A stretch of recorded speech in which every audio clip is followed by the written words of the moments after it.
Invicto há mais de um mês, o Inter de Roger Machado conta com 5 vitórias e 2 empates nos últimos 7 jogos. E no vídeo de hoje vou te explicar em detalhes quais têm sido os principais motivos táticos para a melhora do Colorado no Campeonato Brasileiro.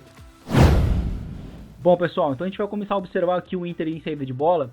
E pra gente ter até em mente algumas coisas, o Inter do Roger, ele faz muitas coisas parecidas com o que o Juventude do Roger fazia, né? O Juventude do Roger a gente chegou a analisar aqui no canal também, acho que fica uma indicação para quem quiser assistir.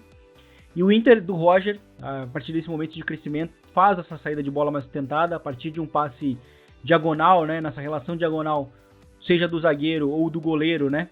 Em relação ali ao lateral, que vai ser muito importante para o Inter buscar um passe, a partir de um passe na paralela para progredir dentro do campo, né, identificar o homem livre, né, nas costas da pressão e sair jogando.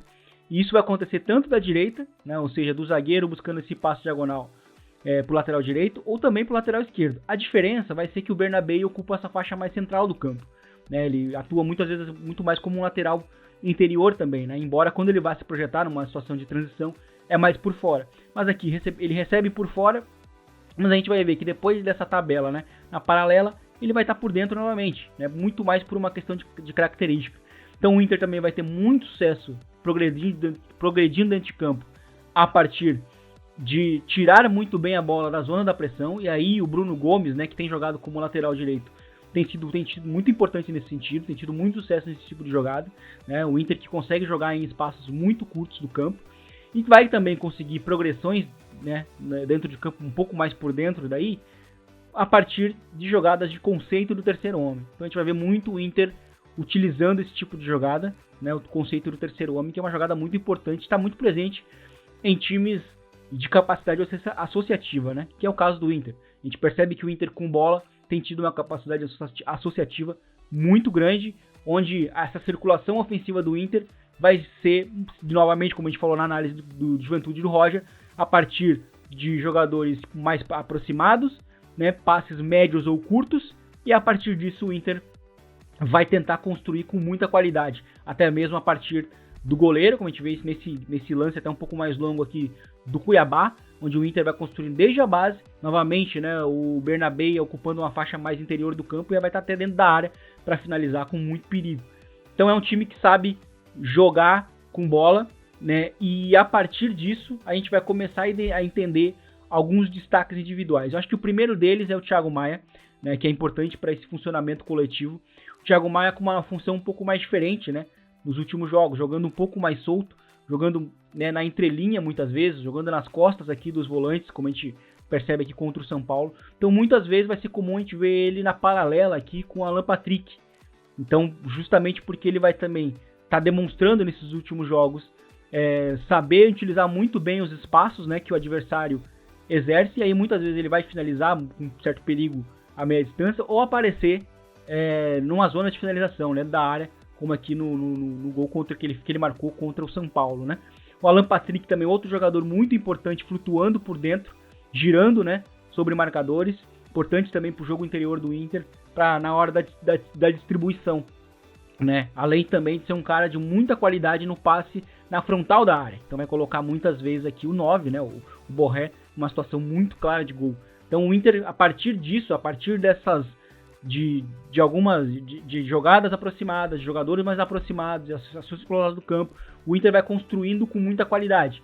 Então assim, o Inter que vai muitas vezes acumular muitos jogadores num setor do campo, aqui como a gente vê pelos lados do campo, né? No Juventude muitas vezes era triangulações pelos lados do campo, o Inter aqui pode botar até 4 jogadores pelo lado do campo e aí buscar o cruzamento com muito perigo, ou também por dentro. Então novamente, muitos jogadores aqui por dentro, o Inter vai novamente com uma tabela, né? Novamente até mesmo com o conceito do terceiro homem, o Alan Patrick aparecer numa zona de remate. Então o Inter também vai tirar essa bola de uma faixa mais povoada do campo, colocar o ponta, né, numa situação em que ele vai estar no 1 a 1, né, na paralela com o lateral adversário, e aí o Borré vai estar dentro da área marcando gols. O Borré é muito importante nos últimos jogos, inclusive, cresceu muito nesse sentido em termos de finalização, né, a partir do que a gente vinha falando. O Inter tem construído muito bem com a bola, né, e aí o 9, né, acaba sendo muito beneficiado nesse sentido.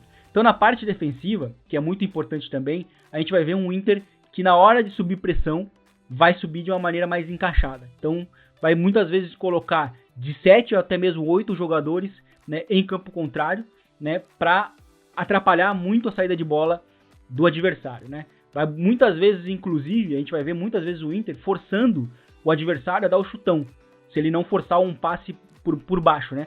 E a gente vai até entender um pouco mais para frente por quê. Porque o Inter tem muito sucesso nesses passes forçados na recuperação, a partir da presença do Fernando, né, muito importante, recuperando a bola e tendo muita qualidade para esse passe mais imediato. E aí, a partir disso, o Inter se torna muito perigoso em situações de transição. Né? Novamente, aqui no terceiro gol, né, contra o São Paulo, o Fernando roubando uma bola sobre o Lucas, né, um passe que acabou sendo forçado ali por baixo, e o Inter marcando um gol a partir de um roubo em campo contrário, novamente com 7 ou 8 jogadores.